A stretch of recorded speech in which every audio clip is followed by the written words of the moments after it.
I am in South America. It's almost midnight for us, so Yes. in a little bit I'll be able to say good morning. Thank you for staying up for us. I really appreciate it. So what we're going to do is firstly have a look at the gallery, and we'll see how many people have not been on an MMA webinar before. If you haven't been on one of our webinars before, please put up your hand, or put up your yellow hand or your real hand. Yes, thank you. Quite a lot of you. Well, welcome to our global webinar series. We have over 600 people registered for this event, but many people will probably be watching the recording as well. So, though I think it's always better to watch live. So to begin with, we'd like to acknowledge the owners of the lands from which we all come, their elders past and present. We also honour and acknowledge the ancient wisdom, the ancient healers and shamans and light workers who've brought these medicines from the beginning of human civilization to be with us today, to heal us, to raise our consciousness. So we're going to start off with just a short introductory video about Mind Medicine Australia. Then we'll show a couple of slides explaining what we do. And then we're going to introduce Alberto to speak, which will be a very, very interesting and fascinating talk. And then we'll have plenty of time, I hope, for Q&A. So we're going to whiz through, I'm going to whiz through our slides, and we want to leave as much time as we can for Q&A if you put your questions in the chat. And I know there's people from all over the world here today. So thank you. And we'll now show a short video.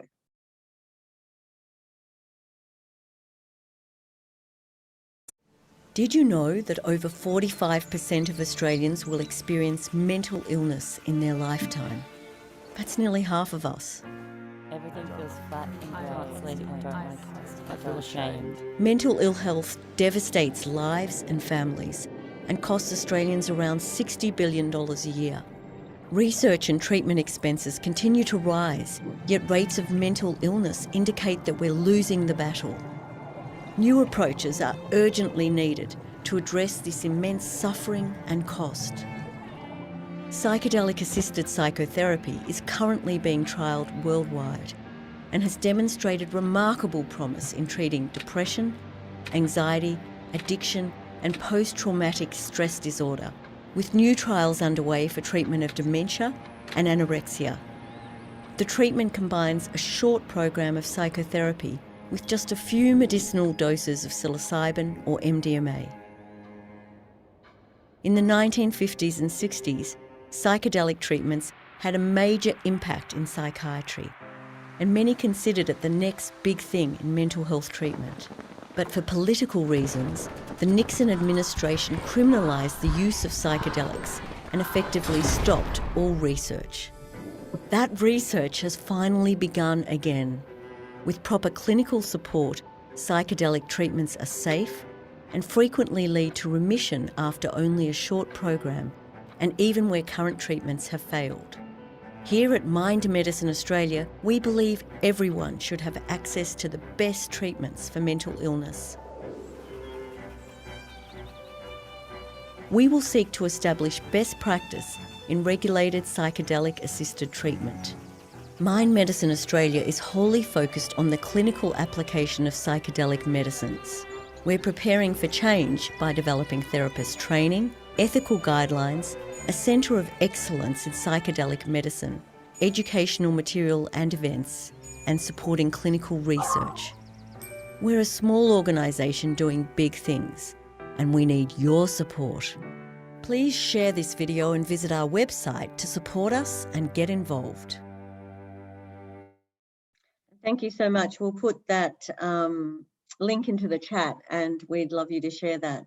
We'll also share this presentation with you as well, and a whole lot of other links in the next 24 hours or so.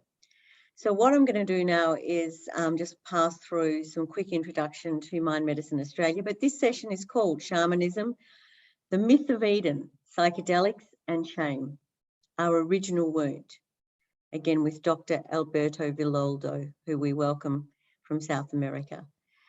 A reminder that our focus at Mind Medicine Australia is wholly clinical, and we are recording this session. Yes, and someone's asking if they can ask a question during question time, and of course the answer is yes. Next slide, thank you.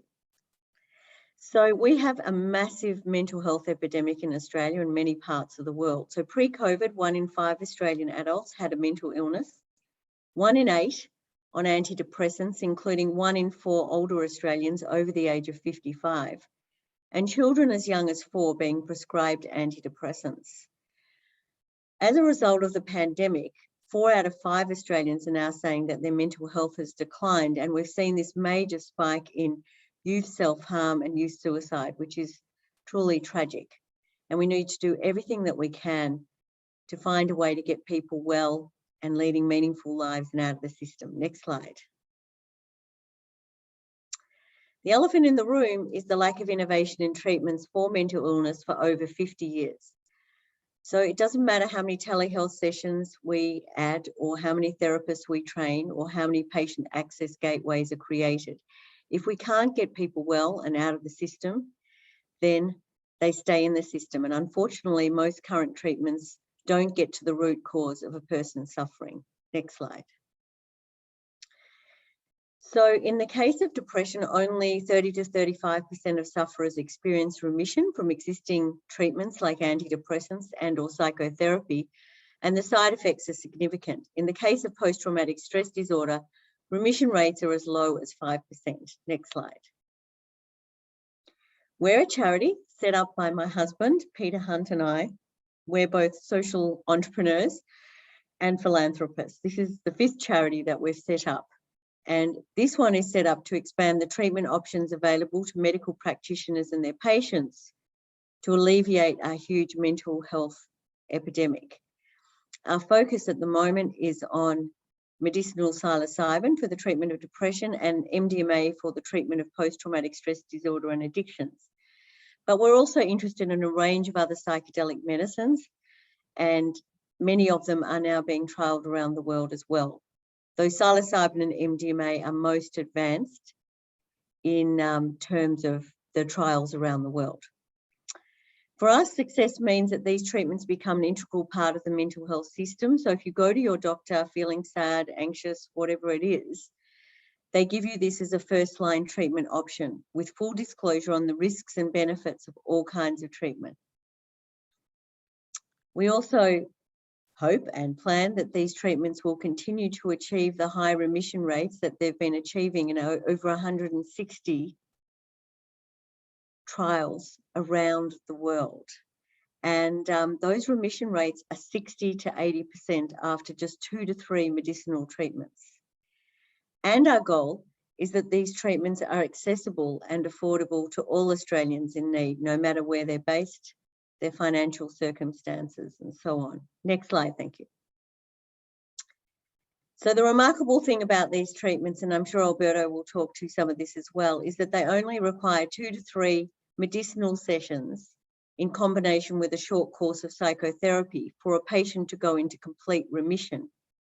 So these medicines can be curative for a large number of patients and can cure a lot more patients than what existing treatments currently can. Most existing treatments are more like a band-aid. They're palliative, they're managing a condition, but they're not actually getting to the root cause of the suffering. As well, these medicines are considered extremely safe in medically controlled environments and are non-addictive. Both have been granted breakthrough therapy designation by the FDA in the US, and that's a really rare designation only given to fast-track the approval process to medicines that could be vastly superior to existing treatments.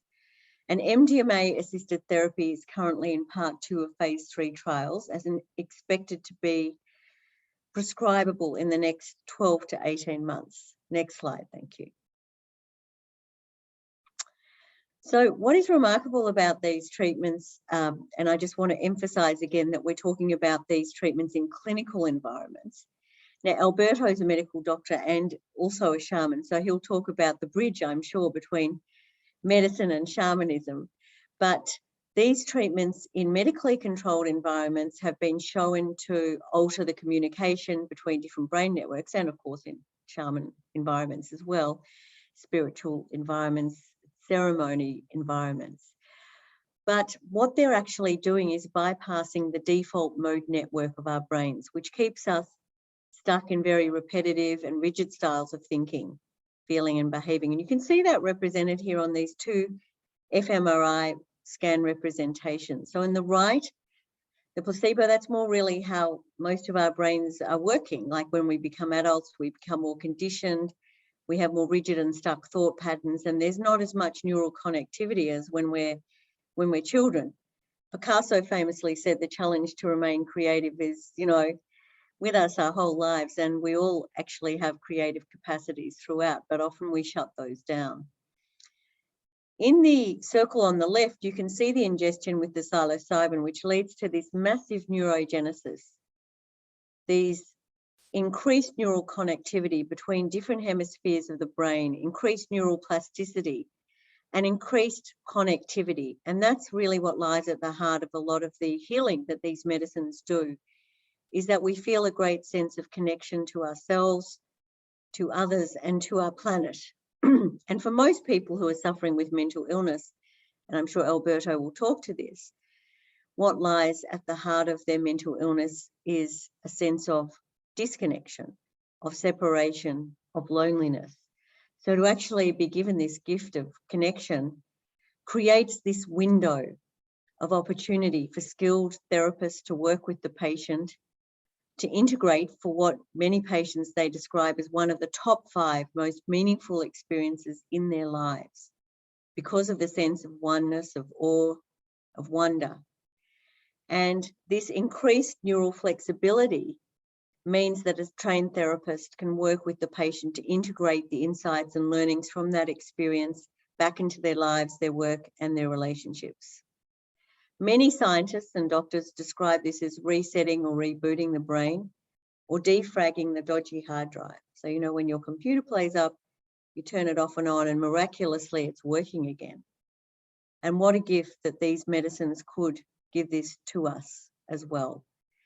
The other thing about these treatments is they really promote an active form of coping for the patient. So they become an agent for their own healing instead of taking a daily pill each day and praying that they're going to get better. They actually become agents for their own healing, which is really exciting as well. Next slide, thank you.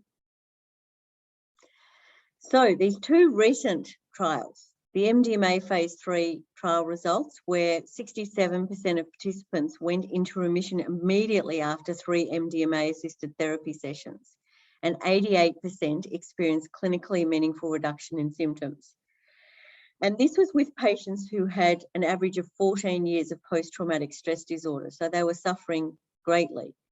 And for that many of them to go into remission is extraordinary. They expect that up to 80% of the patients will go into remission with further integration with their therapists over this coming period. And we're now in part 2 of that phase 3 trial. In addition, there was this other incredible trial at Imperial College that directly compared 2 doses of psilocybin with a daily dose of escitalopram, a leading antidepressant. And both of the groups had a short course of psychotherapy. And at the end of the 6 weeks, twice as many people in the psilocybin group had gone into remission as the antidepressant group, and they had far less side effects. So that was also remarkable trial results. And there are many other trials going around the world at the moment. And we have a wonderful trials page on our website where you can see some of those trials. There's been a wonderful trial for alcohol addiction also in the UK between Bristol University and Imperial College. Also fascinating results using MDMA-assisted therapy to treat addiction. Next slide, thank you. And then we have this major growing movement. We have these treatments being used for dementia, anorexia, obsessive compulsive disorder. We have regulatory schemes all over the world and in Australia, providing compassionate access to patients and their doctors who are treatment resistant. Unfortunately in Australia, because of our federal system, The federal government through the TGA is providing approvals, but the state governments are still withholding them because they're not making the distinction between recreational use of these drugs and medicinal use of medicines. And that's something we need to change, which is why we've put in rescheduling applications again last week towards rescheduling MDMA and psilocybin to Schedule 8 controlled medicine. And we will invite you all to put in submissions supporting these rescheduling applications in the coming weeks. We're also seeing these medicines legalized in Oregon, Canada, and so on. Next slide, thank you. And Mind Medicine's focus is awareness and knowledge building. To build the ecosystem, we need to run events like these, lots of education. We have this wonderful free webinar series, and we have a podcast series. We have chapters all over Australia. So we really hope that you'll be able to join our chapter sessions around Australia if you're not already in those, or start your own chapter. We also have the best training. We have our certificate in psychedelic assisted therapies with a world leading faculty. And we're going to ask Alberto if he wants to teach on that occasionally as well, Alberto. And that has a wonderful faculty, including Dr. Gabor Mate, Rick Doblin, David Nutt, and many others. And Ron Siegel and so on has also just started with that.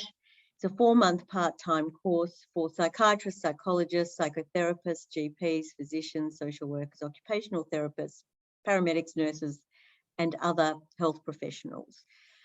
And it is the first course of its kind in the Asia Pacific region. We also have online fundamentals of psychedelic assisted therapies, short courses. We're also engaging with universities, including at Monash University, the Neuromedicine's Discovery Centre, and we're looking at the preferred legal and ethical frameworks, rollouts of clinics, sourcing of the medicines and manufacturing of the medicines in Australia. So that's it in a nutshell. We'll just go to the next slide before I introduce Alberto. So just to say, yes, our webinars are free of charge, but we really encourage you to donate to us. We're a charity and we can't do this alone. We have a huge mission to make these medicines available and accessible to all, but we really, really need your help. So thank you for all of those of you who already are supporting us, and we welcome all of you to help us in any way you can. And we'll talk further about how you can shortly. So with that, I'm going to introduce Alberto to you, and I'm going to just look at my little note here, but Alberto is an incredible human being. He is both a medical doctor and medical anthropologist. He's a best-selling author. And I mean, I love all his books. Alberto, you'll have to tell everyone a bit about your books. We'll put a link in also so they can order your books. And he has studied the shamanic healing practices of the Amazon and Andes for over 30 years. He's the founder of the Four Winds Society. He's an ambassador on our advisory panel of Mind Medicine Australia. He spoke at our global summit in November and was inspirational for all of us. And we're very grateful and very privileged to have you with us here, Alberto, and welcome you to Mind Medicine Australia again today. Thank you. I think you're on mute. Thank you, Tanya. Great to be with you and with all of you who are listening in at this early hour of the morning for me and for you. I hope this is going to be hopefully an opportunity to make a bridge between the ancient wisdom and the modern therapies that are being offered to us right now, really, with the psychedelic assisted therapies. So Tanya, first I want to thank you for the tremendous work that you and your husband do. I mean, you have been the pioneers, the spearhead of a movement that is so important because it is a popular movement. It is driven by people like you and I, like our listeners here. It's not being driven by the pharmaceuticals, so they're big pharmaceutical interest already, trying to tweak these molecules so that they can be patented and commercialized. But already nature gave us such an abundance of gifts to work with the psychedelic medicine. I want to take us today to a shamanic perspective. I'm a medical anthropologist by training, directed a small neuroscience laboratory at San Francisco State University many years ago, and then went into the Amazon rainforest to work with the shamans, to see how they were able to not only work with the plant medicines that they were masters of, but how were they able to create psychosomatic health? What was involved in creating psychosomatic health? And I remember being in the Amazon one time with a medicine woman, brilliant medicine woman and her husband. And we came to a clearing and they said to me, Alberto, walk across the clearing and see what happens. And I walked across the clearing, and the first step I took back into the rainforest, it was full of song, the parrots and the macaws and the monkeys, and the second step and the third step, everything stopped. And they came up to me and they said, see, the animals know that you don't belong here. They know that you've been kicked out of the garden and you don't belong in the rainforest. And I said, sure, they just think that I'm a white boy from California and they're pulling my leg. And there were two Shipibo Indians right by the edge of the river, and they were cooking their evening meal. They were cooking a boa on a spit, and they were collecting the boa fat. And I went up to them and I asked them if I could have some of the snake fat, because I was convinced that the animals were smelling my deodorant and my hair mousse and my toothpaste and my athlete's foot powder. And they gave me the can of boa fat, and I stripped down to my shorts and I started putting the boa fat on my body, convinced that I was going to go back into the rainforest and the animals were going to smell another snake slithering back in to the jungle. And they were looking at me a little bit strangely, and I said, it's okay, I'm an anthropologist. And after I lathered myself in fat, the boa fat, I walked back into the rainforest, and the first step is full of song, the second step and the third step, and again, everything stopped, except for about 600 flies that I had around me. And it wasn't until a decade later that I was able to walk into the rainforest and have it recognize me as someone who belonged there, somebody who had not been cast out of the garden, somebody who could speak with the rivers and with the trees like we used to do back in Eden, who could speak with the Great Spirit and hear the voice of the Great Spirit everywhere. And as an anthropologist, you learn to study people. That's what anthropologists do, except there's some branches of anthropology today that are a little bit strange. Like there's retail anthropology that studies the behavior of buyers, of how, so as an anthropologist, you learn to study people. And I began to study the maladies of the West. And what were the origin of these maladies of the West? What caused so much pain and suffering, and the tremendous mental health crises that we're having in the West? And generally, you can find out a tremendous amount about the belief systems of a culture if you asked a village to tell you their story of origin. How was the world created? And if you can listen to they'll tell you that story, you will learn about the core belief systems of that culture.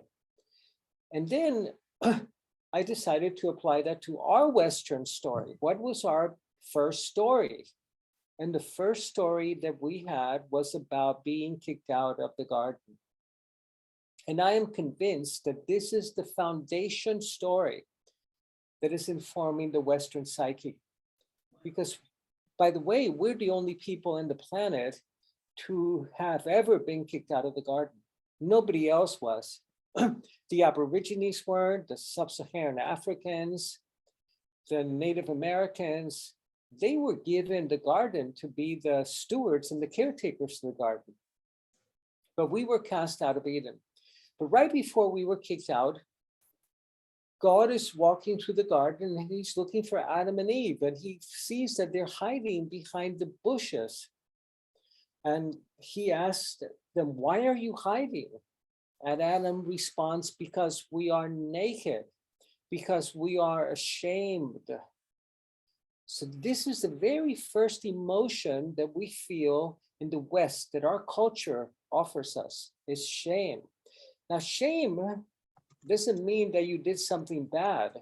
That's guilt.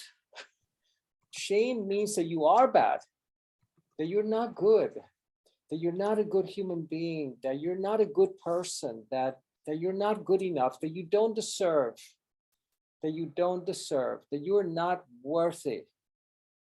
And this is at the root of that malady, of that original wound of Westerners. And until we are able to heal the shame that we feel about ourselves, about our bodies, about our upbringing, about our family, about our parents, until we're able to do that, we're not going to be able to come fully into our health. So what I'd like to share with you today is not only the story of shame, but also how can we, as psychotherapists, as healers, as shamans today, as Western shamans, which is what I do today. I train Western shamans that are versed in the ancient healing practices, but that also know the cutting edge brain science, that are able to combine the Western science with the original native psychologies and medical practices, which are the energy medicine practices. But today I also want to share with you a ceremony that we can use, and for those of you who are practitioners, that you can use with your patients, or that you can do for yourself to be able to heal this original wounding that we have. And this is the wounding of shame. And this is such a heavy burden that we carry. Because I was reading a study recently that was done with YPO, the Young President Organization members. These are the presidents of companies that are very successful, all of them under 40. And they found that 80% of them had something that was called the imposter syndrome. That 80% of them thought that at any point they could be found out, and that people would find out that they were not really who they seemed to be or they claimed to be. And this is rampant. So many of us feel that. I have felt it myself. I've written 22 books that have been bestsellers internationally. And occasionally I'm going, wow, what if somebody finds out that I really don't know anything? What if they find, today I'm happy, I'm hoping I'll find out that I don't know anything, because I'll be able to start learning newly. So the imposter syndrome is a reflection of that same shame. I am not worthy, I am not good. I'm going to be found out that I'm a fraud, and so we go through such extremes to compensate for these feelings of posturing, of conquering, of being, defining success in some very strange ways that we define in the West. Now, the way that we heal this with the shamanic strategies is that we need to be able to have a ceremony, a sacred ceremony, in which we make our way back to the Garden of Eden. This is that necessary healing journey that as Westerners, we need to make. We need to discover that self that was never kicked out of the garden, that never left Eden, that wasn't cast out, that, remember, as we were being kicked out, there's a voice that says to the woman, and cursed is the earth because of you, woman. Cursed is the earth because of you, and in pain you shall bear children. And to the man, the voice says, you, with the sweat of your back, you will take your fruit from the earth, and the earth shall grow thorns and thistles for you. The voice didn't say Mother Earth will grow mangoes and papayas and strawberries, which she does, but thorns and thistles. So right at the beginning of our mythology, we have this terrible relationship with the feminine, with the mother, our mother who will not look after us. Mother Earth will not provide for us. And woman, and the woman, is her fault, your fault, because you accepted that fruit of the tree of wisdom. And that's the second part that I want to go into. Frequently you'll see in the artwork in the Middle Ages and in the Renaissance, you'll find that the fruit of the tree of knowledge is depicted as an apple. We weren't punished for tasting an apple. We were punished for tasting one of the sacred teacher plants, one of the psychedelic plants, one of the mind manifesting. The word psychedelic means mind manifesting. Our minds were open. We could understand good and evil. Wow, it's the tree of knowledge. The apple tree is not a tree of knowledge. The Amanita muscaria mushroom, the psilocybin mushrooms, these are the master plants, the teacher plants throughout all cultures.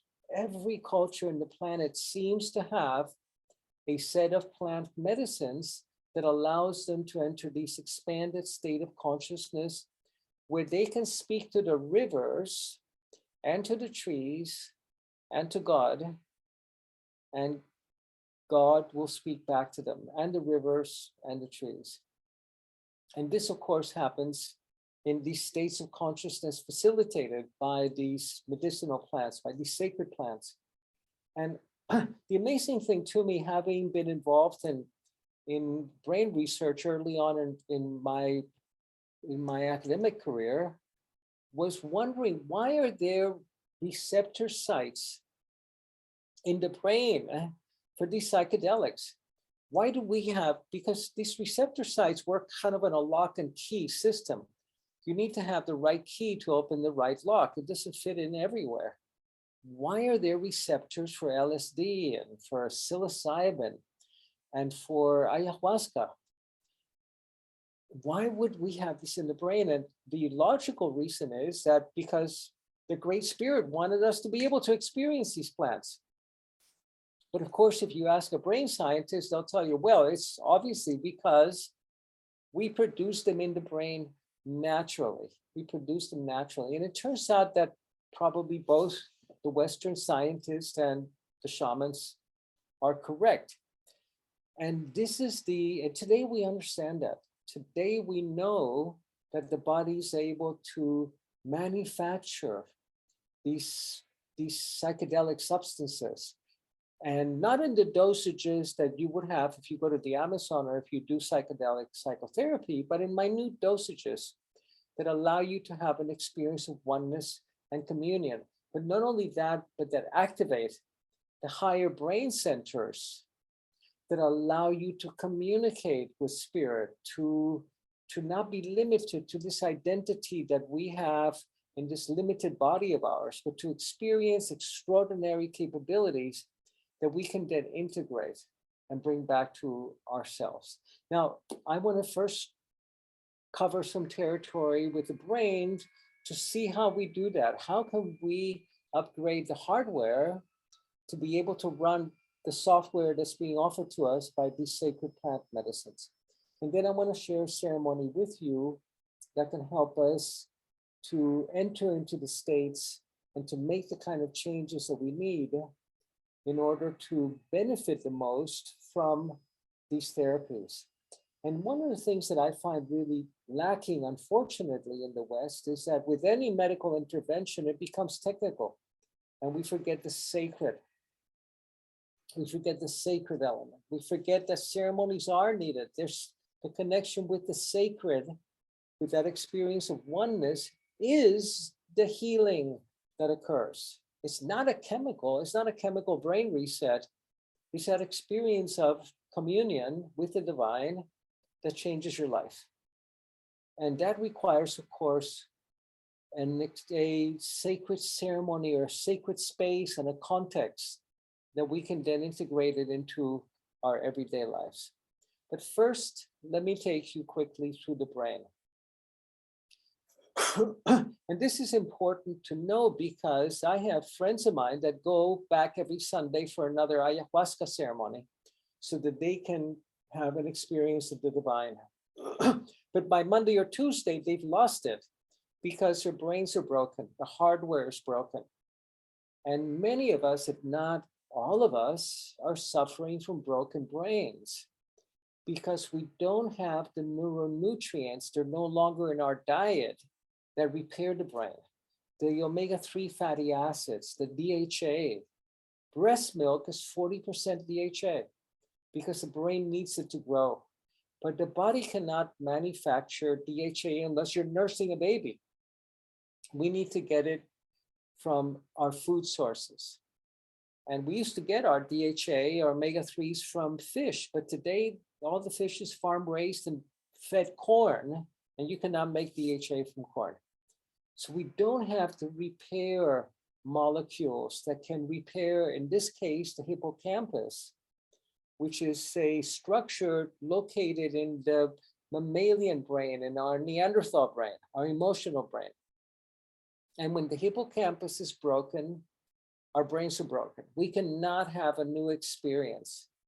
The hippopotamus, hippo means horse in Greek, and campus, it means a seahorse because it's shaped like a seahorse. And the hippocampus is rich in cortisol receptors. And cortisol, as you know, is one of the stress hormones. When we're stressed out, when we're in fight or flight, we produce adrenaline and cortisol. And they are destructive to the brain, especially to the hippocampus, which is full of cortisol receptors. Now, guess what repairs the hippocampus? Ayahuasca or serotonin. So in psychiatry, there's a class of medications known as the SSRIs. And that means selective serotonin reuptake inhibitors. When you take these medications, they take 6 weeks to begin to work, by the way. Prozac, a number of others known by many names. When you take these medications, it inhibits the absorption of serotonin back into the neuron so that the brain is flooded with serotonin. And when the brain is flooded with serotonin, you start making all of these connections that never existed before. And part of what happens is that you begin to trigger the release of stem cells that are produced in the hippocampus through a product, a protein called BDNF, brain-derived neurotropic factors, switches on the production of stem cells that begin to repair the hippocampus, and in 6 weeks, it repairs the hippocampus. Serotonin does it. Ayahuasca does it because ayahuasca is almost identical to serotonin. But today we're serotonin starved. We're serotonin starved. We don't have the natural serotonin that we need in order to sleep, for example. We know that bad sleeping habits are one of the will lead you to dementia and to Alzheimer's and to anxiety and to a number of other conditions. And of course, sleep is mediated by the production of melatonin. And melatonin is a serotonin that is transformed in the brain into melatonin so you can sleep. So if you don't have enough serotonin, you don't sleep well, you don't rest, you're exhausted, and you don't repair the hippocampus. Now, the hippocampus is the thermostat that regulates the fight or flight system. So my grandmother, when I was a young man, believed that if you walked out of the house, that you were in danger of losing your life. And at that time, I was 18 years old, convinced that I could ride my motorcycle after having 6 or 7 beers. And I was, the laws of physics didn't apply to me. So if your hippocampus is damaged, everything looks dangerous because you are in fear, in fight or flight. If your hippocampus is repaired, then instead of seeing danger, you begin to see opportunity and possibilities. And this is one of the gifts of our great entrepreneurs and of scientists. They see possibilities where everybody else sees negativity and danger. And this is an attitude that we need today with so much global crisis and climate change and war. We need to be able to see possibilities and not just cower in fear, but to become fearless. But to do that, you need serotonin. And guess where the serotonin in your system is produced? In your gut. 85, 90% of your serotonin is produced by your intestinal flora. And if your flora have been damaged by antibiotics, which decimates your GI tract, then you're not going to be producing serotonin. You're not going to be manufacturing. You're going to be serotonin deprived. Your hippocampus will begin to shrink. And your serotonin is the feel-good molecule. You're not going to feel good about yourself. So this is part of the problem that we have today, is that we don't have the precursors to manufacture our own serotonin. But follow me for a moment, because if we go from serotonin, the formula for serotonin is 5-HT, 5-hydroxytryptophan is a tryptamine. And one of the precursors is L-tryptophan, or 5-HTP, that you can take at night to help you sleep. So if our gut flora is not able to produce serotonin, which then your Neanderthal midbrain will transform into melatonin, and then with your higher brain, if it can get to the higher brain, and it only gets to the higher brain when you switch on the higher brain will take this tryptophan, this tryptamine, serotonin is 5-HT, 5-hydroxytryptamine, and the higher brain will add a couple of methyl bonds to it and turn it into dimethyltryptamine, which is DMT, which is ayahuasca. The brain produces its own. Extraordinary. But today, of course, not only is our gut damaged, but we're not getting the serotonin that we would used to get even 100 years ago. So what's happened, let me switch focus for a moment. Our farmers have been breeding food for sweetness for the last century, because we have so many, we have so many taste buds for sweetness.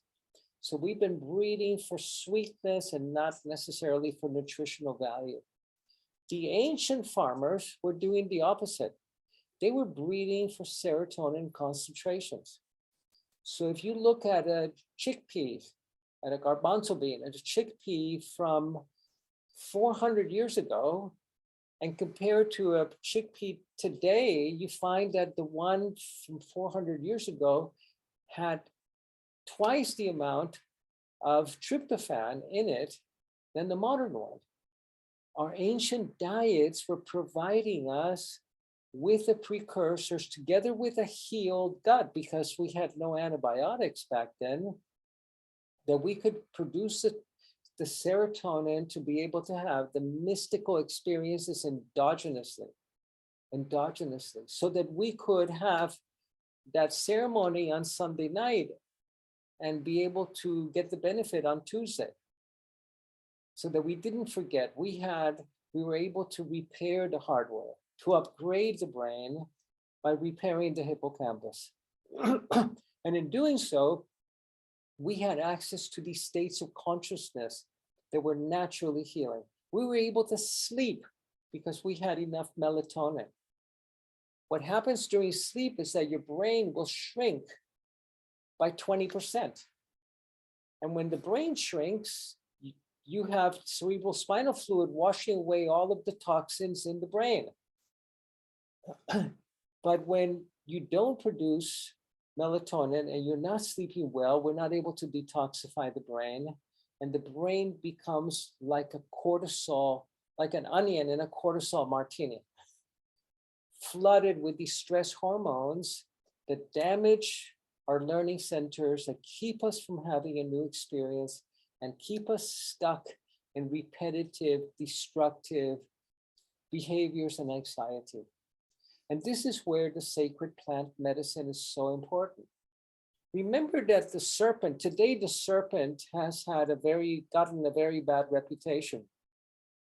But in our original story, in the Garden of Eden, the serpent was the guardian of the sacred tree. And the serpent was coiled around that tree. And it was the job of the serpent to bring that fruit of wisdom, the tree of knowledge, to the woman, to the feminine. And it's through our feminine side, through our heart, through our love, through our soul experience, not through our logical, analytical experience, that we come to the state of communion and oneness. But to do that, we need to be able to truly experience this in our lives and free ourselves from this original wounding of shame and of being cast out and of being betrayed by our mother and of disowning the feminine. To do that, we need to make our way back to the garden. And we cannot make our way back to the garden until we activate the higher brain. Because the lower brain, where the fight or flight system is, where the hippocampus is, and the amygdala, is the brain of fear, of scarcity, of not being good enough, of not having enough time, enough love, enough money. This is the brain that is in the grip of all of these toxic emotions associated with shame, with I am bad, I am not a good human being. Oh, this is terrible, intolerable. To do that, we need to heal this, we need to step into the higher brain. And the lower brain that we're talking about is a brain whose favorite fuel is sugar. And today we know that we're addicted to sugar. The average American eats 185 pounds of sugar a year, plus 200 pounds of wheat that turns into sugar the minute you eat it, pasta and bread. So we are feeding the sugar brain that is keeping us stuck in shame, stuck in fear, stuck in scarcity, and unable to get to the higher brain that runs on fat.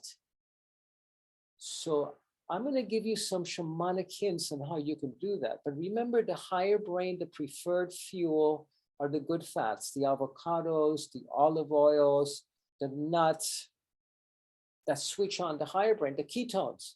That's why a ketogenic diet is so good for the higher brain. Now, in order to switch from burning sugar for fuel to burning fat, we need to go back to the gut, because our guts have been damaged by antibiotics. Even if you had antibiotics 10 years ago, it takes a very long time to repair the gut. And we don't have any probiotics in our food sources anymore. I was visiting a friend a couple of weeks ago, and they had a 4-year-old boy who came in from the garden with a bunch of dirt in his mouth. He'd been eating something in the garden. And immediately the mom said, "Come, we have to wash your mouth." And I said, no, don't wash his mouth, because he's getting his probiotics from the earth. He's getting his probiotics. And the way we get our probiotics at birth, of course, is when we go through the birth canal. So we go through the birth canal, we get really doused with probiotics. And then they make their way into to living inside of us instead of outside of us. So if you were born from a C-section, you were born without this initial infusion of probiotics, of bacteria that are friendly, that come and populate our guts so that they manufacture vitamins and minerals that help to turn broccoli or fish into you. Big job that they have. So we need to go and back to the gut, because when you take antibiotics, you are nuking your gut flora and immediately, and you're feeding yourself sugar, so you have an overpopulation of yeast, of Candida albicans, Candida, terrible, terrible. And it's a yeast is a very, very big bug that's not affected by probiotics. Probiotics affect bacteria. This is a yeast, and yeast feed on sugar. That's how they make beer or they make wine, by turning the sugar into alcohol. So today, many people have fatty liver disease and liver diseases, even people that are not drinkers, that are not alcoholic. Well, they have such an overgrowth of Candida in their gut that they're manufacturing their own alcohol. They have a distillery inside their gut and damaging their liver. This is the Candida. That's eating sugar and transforming sugar into alcohol and damaging the liver. So you have to eliminate the Candida. The purpose of Candida from the point of view of biology is to ferment you at the very end of your life. It's nature's garbage disposal system. But you don't want that to happen a day too soon. So my hope as we step into this new era of psychedelic assisted therapy is that we'll be working with therapists that understand that the body is a system, that the Great Spirit did not create the gut separate from the brain, separate from the bones, that we are an interconnected system, that we have to work with the gut if we want to work with the emotions. If we want to support the brain, we have to begin here with probiotics, with Candida, that we have to repair the hippocampus with the omega-3 fatty acids, the DHA, the blueberries that have the same effect, that we can switch on the production of neural stem cells. We grow on average every day about 1,500 new neurons, which means that in the course of your life, you'll change your entire brain 2 or 3 times. How do we support that process so that we can upgrade the hardware to run new software? So it's not simply another iteration of Western medicine saying, hey, you know, my son was diagnosed with ADHD and the doctor said, well, he's Ritalin deficient. He obviously doesn't have enough Ritalin. Wait a minute. We want to take an integrative, a holistic perspective and to learn from the ancient teachers of these wisdom traditions that have worked with these teacher plans for millennia. And they always work within the sacred, within ceremony, including the most ancient ceremony of humanity, which is the fire ceremony. Because we spent 1 million years sitting around the fire. It's almost in our DNA. And all shamanic traditions around the world involve fire or incense or smoke. And it's because they understood that we need ceremony in order to change. And today we know that the brain, that you cannot change your mind unless you change your brain. And that this Neanderthal ancient limbic mammalian brain only changes through ceremony. The higher brain changes through bliss, through an experience of oneness, of communion. The lower brain needs ceremony. And that's why you have ceremonies in every culture. You have wedding ceremonies and birth rites and death rites and rites of passage into manhood and into womanhood. And if you miss these ceremonies, you don't really change. You change your thinking, but you don't change your mind. So I'd like to share with you a ceremony. I'd like to invite you to try it this evening, to do it tonight, and to do it with a candle. Or you can do it with a roaring bonfire, like it's done frequently in the Andes Mountains where I trained. And to do that, you need a small stick. You need a stick that you're going to put in the fire. And again, we're crafting a rite of passage, a ceremony. A ceremony is not a burdensome ritual. That's religion. A ceremony is infused with meaning in the moment and significance.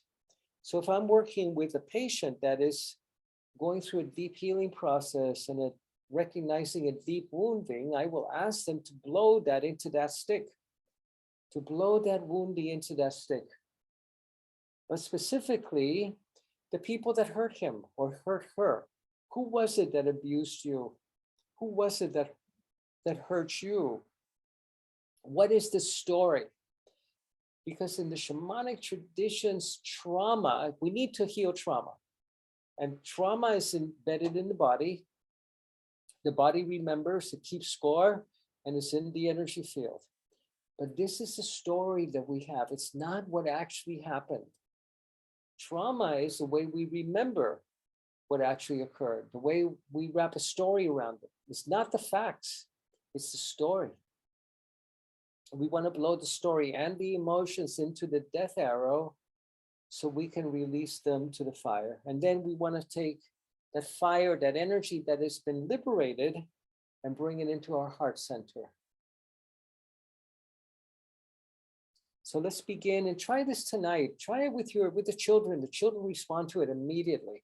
Try it with a loved one who may be close to dying, where they can find the forgiveness that they need to find and release those people that may have hurt them or that they may have hurt. So you want to use your breath.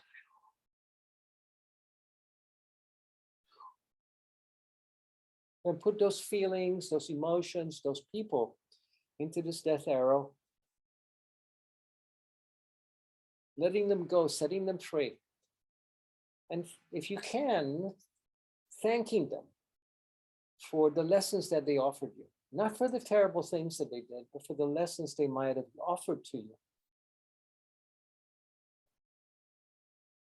And then hold this to the fire.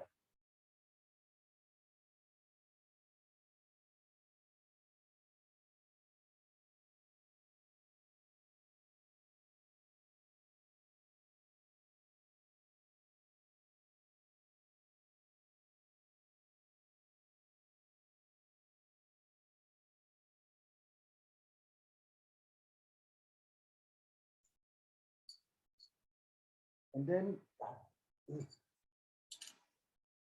then we can pass our hands through the fire and take that light into our heart center.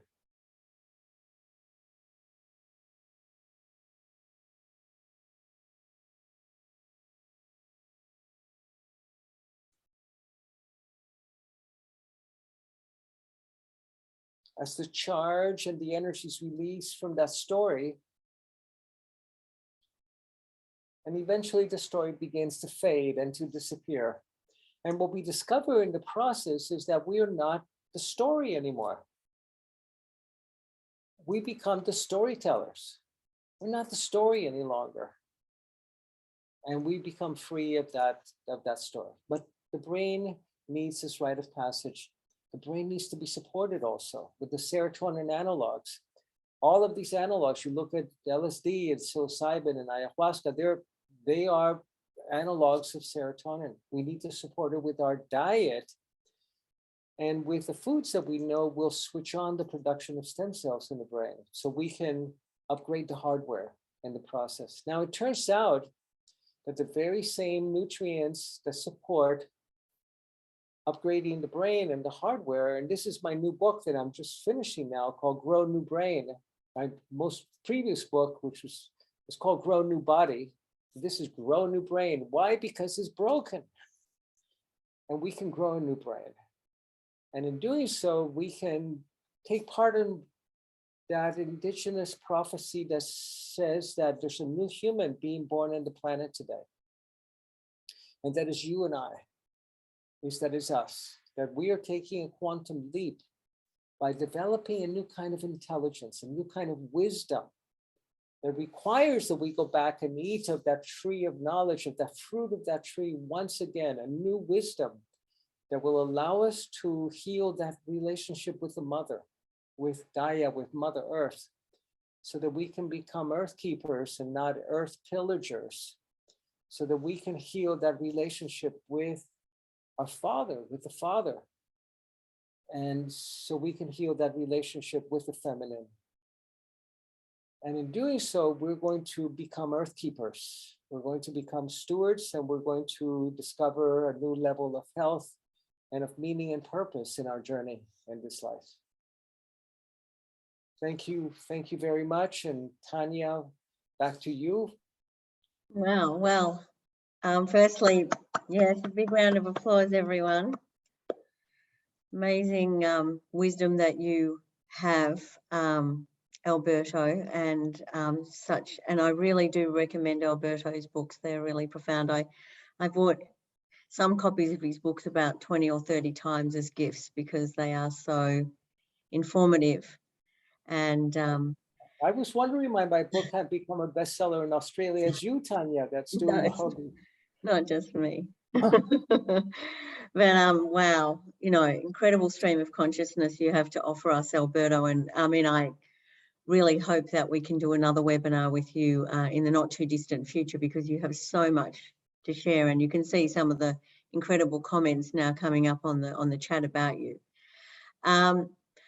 So firstly, I guess I want to look at the questions and see if there's some questions there. But I also have a question for you to begin with. And just given the situation that we're in on this planet as a human civilization, I think it would be fair to say that, you know, we're at a real crisis point. We're at a real tipping point. And apart from the things that you've mentioned, how do you feel that we can connect more with the divine feminine? Because where we are with war and climate, the threat of climate change and division in our world and the increasing mental illness on our planet, it's like we've lost more and more touch with the feminine. And I'm just wondering, apart from the things that you've already mentioned, how else could we connect further with the feminine? Obviously with psychedelics and with diet change and all the things that you've mentioned, and fire ceremonies and so on. But what do you think lies at the heart of this challenge that we're facing right now, this turning point? And do you see that we're at a turning point right now too, I guess is my question. Yeah, you know, Tanya, the prophecies speak about the turning over of the earth. They've spoken about this. Multiple indigenous traditions speak about the change we're going through right now as the turning over of the restoring of the natural order in the world. And it's going to be painful. You know, there's a process of death and of birth that is happening. And if you've ever been to a birth, you know it's a lot of screaming and a lot of yelling and a lot of blood, and it looks pretty scary, but there's new life coming. The problem that we're running into is that we're going through that caterpillar becoming a butterfly process, whether we're in that larval stage, we're wrapped up in a tight larval. You try telling a caterpillar that's never seen a butterfly that they're going to acquire these luminous and beautiful wings, they're going to tell you you're crazy. But if you trust the process, the emergence was going to come, is going to be such a profound transformation, but that requires shedding our caterpillarness and not trying to cling on to it for as long as we possibly can. And we need to do that by learning the strategies, the ancient strategies combined with the modern science. This is the key.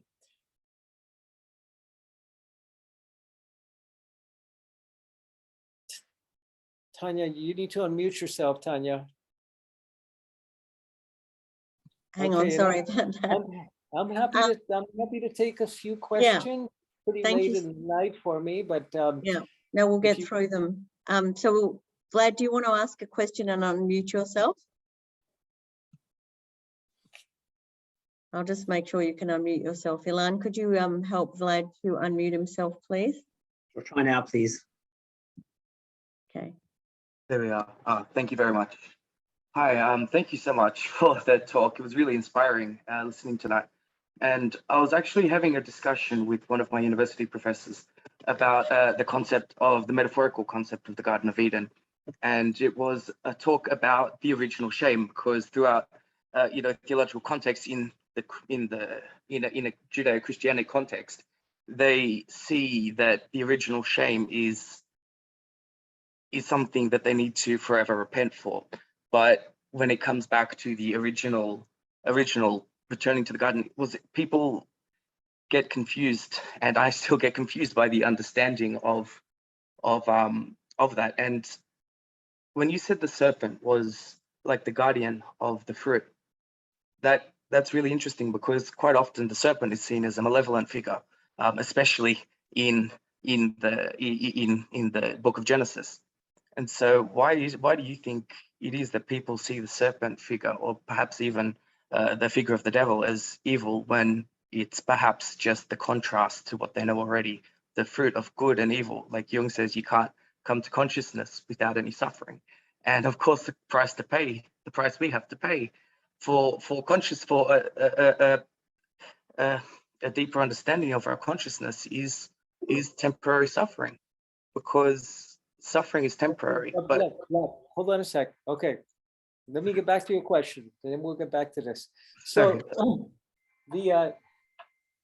so Vlad, have you ever been to a doctor? I have, yes.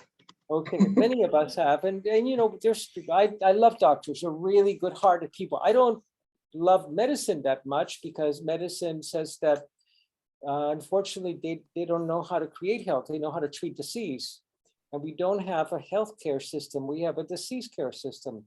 But I love doctors, and if you look at what you have in their insignia, you'll see that they have what's called a caduceus, which is a serpent. The serpent, the caduceus, is a symbol of healing. The goddesses have serpents wrapped around them. If you look at Moses, when Moses went into the desert, he had a serpent staff. And the serpent has always been the representation of the passion and of the earth wisdom. In the East, they call it the Kundalini. But in the West, the serpent got a really bad rap. And this happened when the feminine traditions were displaced by the masculine. So if you look at the word devil, if you look at India, in the Sanskrit and the Hindi, the word for Devi, for the goddess, is Devi. And Devi gets demonized, the feminine, to devil. So here, what's happening is we're living at a time of the collapse of a set of belief structures and paradigms that are associated with the masculine. And this is the end of medicine as we've known it. You know, we spend billions of dollars trying to treat cancer and Alzheimer's, and it's not working when we have the solutions right at our hand. And so we're seeing the collapse of the Western patriarchy, not of Western civilization. And we're seeing it manifesting in many, many different ways. And today we have the choice of being part of the solution or continue to be seen as part of the problem. And that doesn't bode well. But remember to question everything you hear, Vlad. Do that with your teachers. And we are in the garden. It's a matter of shifting our neural networks to understand that we can actually be in it at any moment. Thank you very much. Thank you for asking that.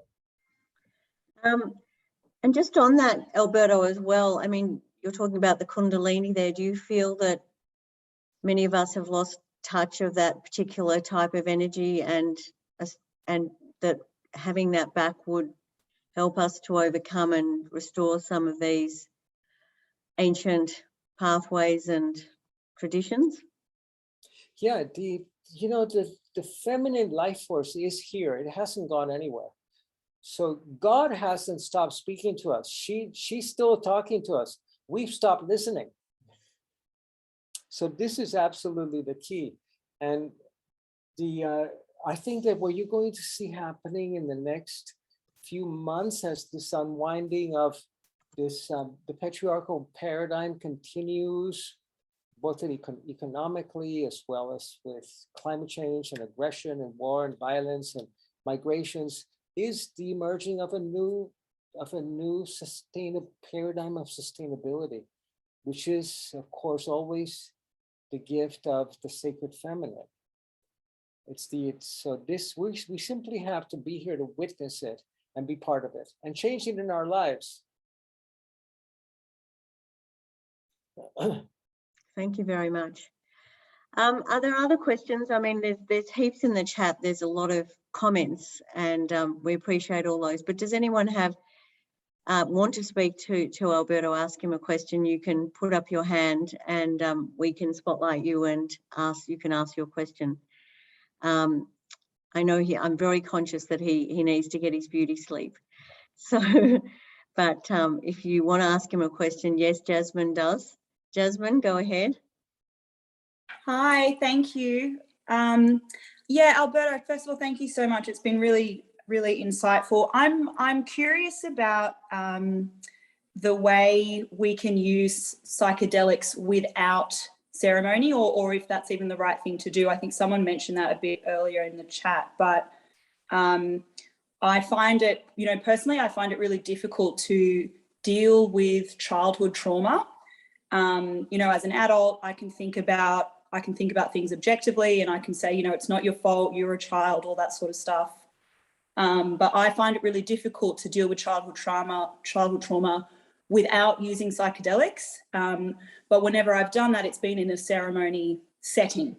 So I'm just curious if that's, you mentioned earlier about ceremony being the thing that impacts the lower brain the most. I'm curious, in the world of psychedelics in therapy and in a more generic sense, or maybe a more accessible sense, do you see any problem with doing that without including ceremony? So you have done some psychedelic work with yourself to get in touch and resolve some of these childhood issues.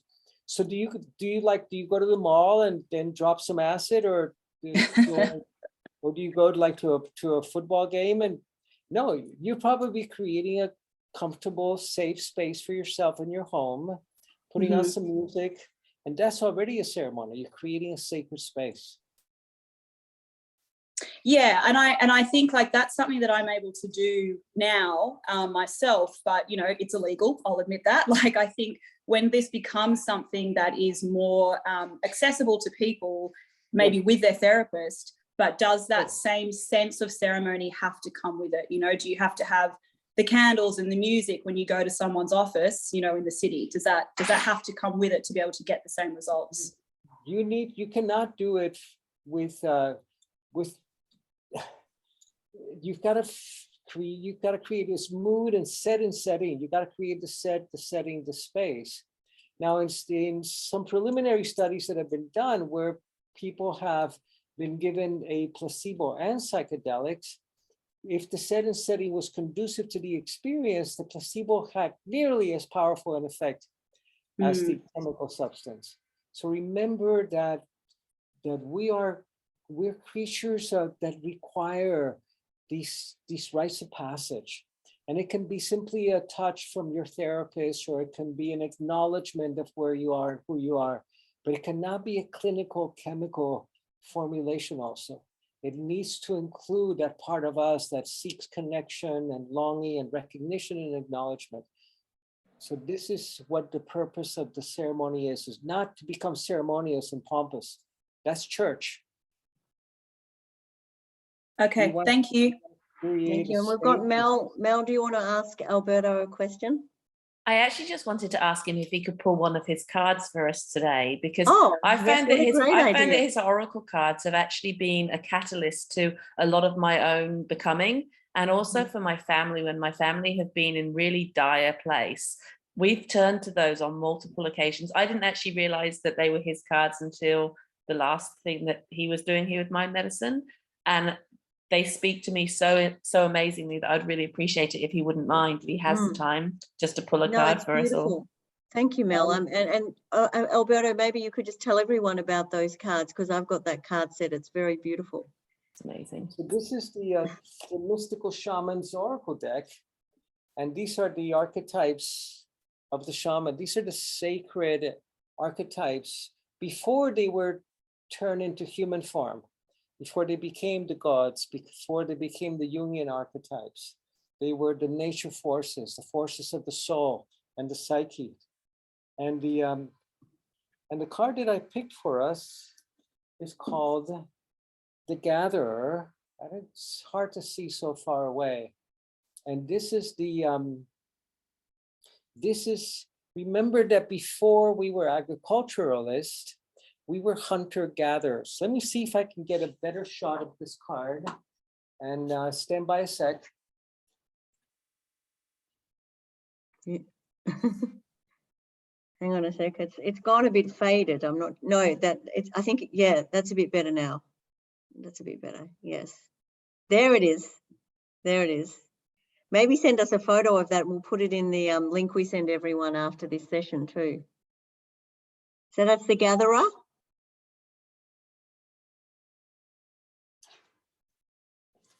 So the gatherer is the feminine. The hunter was the male principal, and the gatherer was the one who really was successful in always bringing back something. We were terrible hunters. You can't really hunt something with a rock. But the gatherer, the woman, the female, always brought back the food from the berries, from the field, from the roots, from the barks, and she became the medicine woman. Then the gatherer is the feminine element that is going to help us through this time that we're going through right now. Not the hunter, not the brave white hunter, but the gatherer, the feminine element that is in relationship with the land and with the earth. So thank you for asking me to pull a card for us. And Tanya, it's been a pleasure to have been with you. Same here, Alberto. Thank you so much. You all. Thank you. Blessings. And just for everyone else, Alberto, I'll be in touch with you, and thank you again for all your support of Mind Medicine Australia. And just to everyone else, we will be sharing this whole webinar with you. We'll just show you a couple more ways that you can help us. So Alana, I'll ask you to just pop back the last couple of slides so you can see a couple of ways in which you can get involved if you want to get involved with Mind Medicine. But huge applause to Alberto. So we'll just go to the next slide. Ilan, thank you. So how you can help, join our chapters. We've got a great Learn section on our website. Talk to other doctors and medical professionals. Please help us, name us your charity of choice, donate to Mind Medicine Australia. We have a huge mission and we can't do it alone. And talk to your local MPs, state and federal. We've got this wonderful webinar series. Next slide, thank you, Ilan. The certificate in psychedelic assisted therapies, our next 2 intakes are in July. Our current intakes are full at the moment, and then July we've got 2 more. So we're training more and more practitioners as time goes on. So please reach out. There's a lot of therapists on this call. Next slide. About our chapters. Next slide. Our online course. Next slide. And this is our wonderful first Australian book of psychedelic healing stories, our t-shirts, mushroom gift card sets, masks, and all sorts of other goodies. And next slide, rescheduling applications, which have been submitted last week and which we'll invite you to support us with over the coming weeks. Next slide, thank you very much. So these are the upcoming events over the next few months, and the next slide, thank you very much. Wonderful. And we'll stop the share there. If anyone has any last questions, please let us know. Please put your hands up or anything that you would like. And we just want to acknowledge all of you. Many of you have been on our webinars since the very beginning. We want to thank you for your support. We want to thank all the donors of ours who are on this call, all the therapists who've done the training, all the people who are doing great work in this space. We stand on the shoulders of giants. We couldn't do it without everyone's support. So thank you all for that. Sue, you've got a question.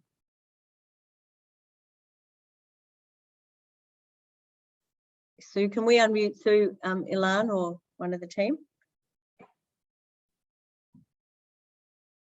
Just a moment. You're just waiting for Sue to unmute herself. Oh, okay. Thank you very much. Sue, could you unmute yourself if you'd like to ask a question, or maybe she didn't mean to ask a question.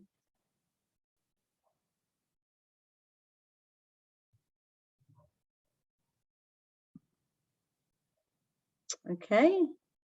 Oh, Jane, you've got a question, have you? Could we unmute Jane, please, Ilan? Yes, people have now got permission to unmute themselves. Okay, thank you. How do you do?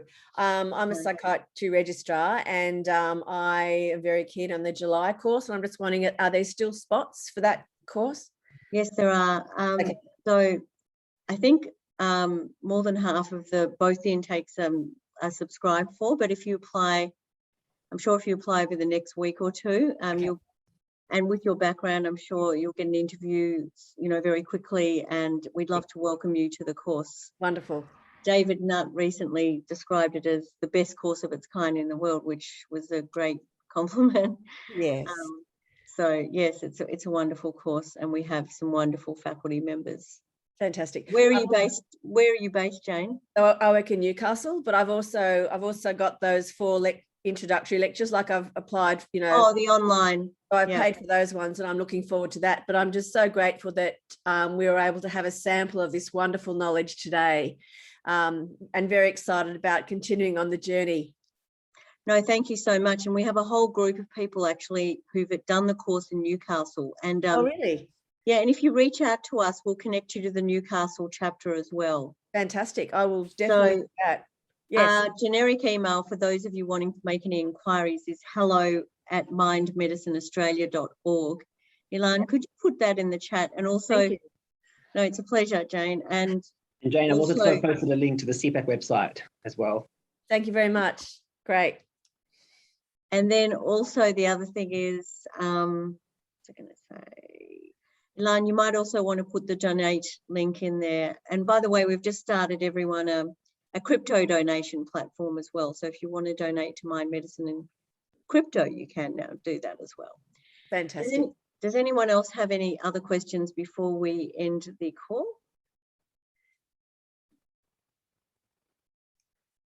All good. All right. Well, thank you all for your time today and ongoing, and all your support, as I said before. And we'll look forward to sharing the podcast with you very shortly, and many other links, and keep spreading the good word. And if you enjoyed this webinar, please all bring back 2 or 3 friends to our next webinar as well. Pleasure. Thank you all. Thank you very much. Blessings. Namaste. Bye-bye.